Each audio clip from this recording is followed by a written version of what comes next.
Wow! Ikaw na nga talaga ang matagal kong hinahanap. Mabuti na lang napadpad ka sa video kong ito dahil maaaring ang horoscope reading na ito ay tumpak na tumpak sa iyong kapalaran. So, ano nga ba ito? Makinig ka. Alright, here we go. Okay. Ano nga ba ito? Ooh. Wait lang, nahulog ang isa kong baraha. Okay. So, dito, no, palakpakin mo ang iyong sarili. Ayan, ngayon pa lang, you have to be thanks at i-claim mo na ito. Kung may mga bagay-bagay na ikaw ay na-disappointed ka, hindi ka naging okay, hindi ka naging masaya sa iyong kabuhayan, sa iyong trabaho. By this time, magkakaroon ka ng trabaho or may possibility na dito ay magiging grow. Kung ikaw ay nagbi-business ka, may pagkakataon mo na to na ito ay pwede kang umunlad, or yung mga pinaghihirapan mo or something na dito ay magkakaroon ka ng kabuhayan or trabaho to na magkakaroon ka ng maraming blessings na hindi mo to inaasahan. Kaya naman if ever naging magulo ang kaisipan mo, pakinggan mo lang at ilagay mo sa tamang direction.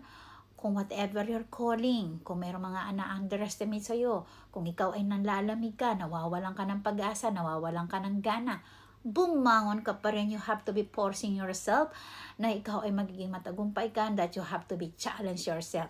Dahil dito, kapag sinuwerte ka itong taon na to, magiging diretso ang katagumpayan ng buhay mo. Kaya naman dito, my darling, na if ever na ikaw ay nagkaroon ka ng toxic sa iyong relationship, nagkaroon ka na walang ka ng wisdom, muling magbabalik ang iyong wisdom, there's a possibility na dito ay merong darating o ilan sa inyo ay magkakaroon to ng relationship na maaring iba yung pagka-gender, hindi siya tunay na lalaki or hindi siya tunay na babae or different gender ito, no? Kaya naman dito ay merong paparating ng mas maganda. Kung kayo ay meron kayong tinapos, ano man tinapos nyo to, relationship ito, trabaho ito, meron mas magandang paparating. Kung ano man itong mga binitawan ninyo, meron namang mas magandang paparating na dito ay mag-move on ka. At dito ay magkakaroon ka ng katagumpayan at more blessings ang darating sa iyo na hindi mo to inaasahan.